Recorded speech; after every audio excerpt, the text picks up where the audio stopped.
બહુ ધ્યાન રાખો સાહેબ. જે પરિવારમાં તમે રહો છો ને એ પરિવારની અંદર દીકરીઓ પર, પરિવારની મા દીકરીઓ પર દ્રષ્ટિ શુદ્ધ રાખો સાહેબ. પરિવાર ગમે તેટલું વિશાળ હોય, ગમે તેટલું મોટું હોય, તમારી મર્યાદામાં રહીને જે લોકો જીવે છે ને, જે ઘરમાં જેની દ્રષ્ટિ સ્થિર છે, જેની દ્રષ્ટિ યોગ્ય છે.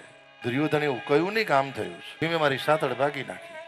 રસવસ્તામાં કહ્યું, મિત્ર એક વાત કહું, ધીમે તો તારી સાથળ જ ભાગી છે ને, તું મને ખાલી આજ્ઞા કર.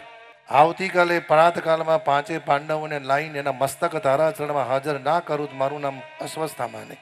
દુર્યોધને કહ્યું, મિત્ર બોલવું તો બહુ સહેલું છે મહારાજ, દરેકને મારવા સહેલા છે, પણ અર્જુનને ભીમને મારવા બહુ કઠિન છે.